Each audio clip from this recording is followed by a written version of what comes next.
गुरु को समाधि से वापस लाने के लिए साध्वी शिष्या ने भी ली समाधि। सेवादारों को विश्वास जल्द जागेंगी माँ, डॉक्टर बोले। अब जिंदा नहीं है साध्वी। समाधि में जाने से पहले जारी किया था वीडियो, बताई थी समाधि की वजह। 10 साल पहले समाधि ले चुके गुरु को वापस लाने की कोशिश आस्था या अंधविश्वास, जो भी इस बारे में सुनता है वो हैरान रह जाता है। 23 दिन से समाधि में साध्वी सांस, दिल और पल्स तीनों बंद, जिंदा हैं या मुर्दा रहस्य अभी भी बरकरार है। क्या शरीर से जान जाने के बाद वापस आ सकते हैं? लखनऊ के जानकीपुरम के पास सीतापुर रोड पर बने आनंद आश्रम की गुरु मां आशुतोषांबरी ने 28 जनवरी को समाधि ले ली। समाधि में जाने से पहले उन्होंने अपने शिष्यों को एक वीडियो जारी करके उपदेश दिया और कहा कि वह समाधि में जा रही है ताकि उनके गुरु आशुतोष महाराज, जो कि 10 साल पहले ही समाधि ले चुके हैं, उनको अपने शरीर में वापस ले आए। इसके बाद उनके शिष्यों ने गुरु मां के शव को भी सुरक्षित करने के लिए कोर्ट में याचिका दी है। अब 23 दिन बीत गए, न उनकी सांसें चल रही हैं, न ही दिल धड़क रहा है। साध्वी के शरीर का कोई हिस्सा काम नहीं कर रहा है, लेकिन आश्रम के सेवादार लगातार उनकी सेवा में लगे हैं।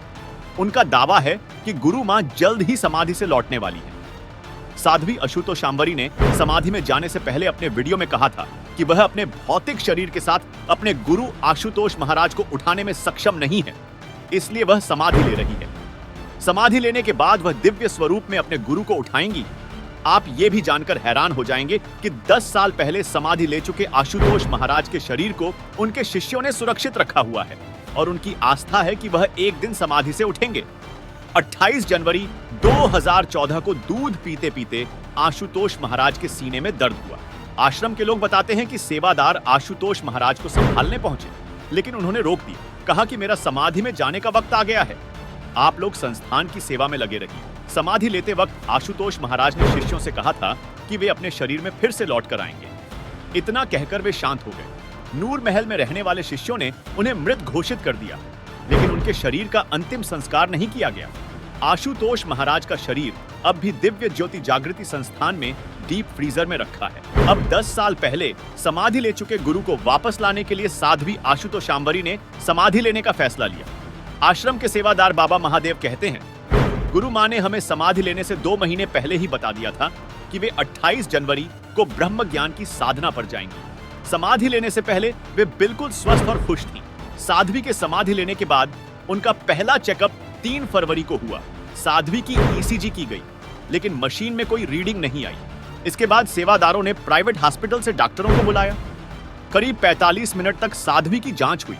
जांच में साध्वी का ब्लड प्रेशर और पल्स रिकॉर्ड में नहीं आया, लेकिन जांच के दौरान दिमाग के कुछ हिस्से में वाइब्रेशन दिखा। इसके बाद 7 फरवरी को तीसरा मेडिकल चेकअप हुआ। सेवादारों का दावा है कि अब तक 16 डॉक्टर गुरु मां को देखने आ चुके हैं। 42 साल की साध्वी आशुतोषांबरी का जन्म बिहार के दरभंगा में हुआ था। वे बचपन में पिता के साथ दिल्ली आ गई। यहीं पीतमपुरा के दिव्य ज्योति जागृति संस्थान में वे पहली बार आशुतोष महाराज से मिली थी। उन्होंने महाराज से दीक्षा ली और धर्म प्रचारक बन गई। आशुतोष महाराज के समाधि लेने के बाद साध्वी आशुतोषांबरी धर्म प्रचारक से सन्यासी बन गई। उन्होंने दिव्य ज्योति जागृति संस्थान से खुद को अलग कर लिया और बस्ती में अपने मुख्य सेवादार बाबा महादेव के साथ आनंद आश्रम के काम में लगी रही। 2019 में उन्होंने लखनऊ के बख्शी का तालाब ब्लैक में आनंद आश्रम खोला। तभी से वे आश्रम चला रही थी।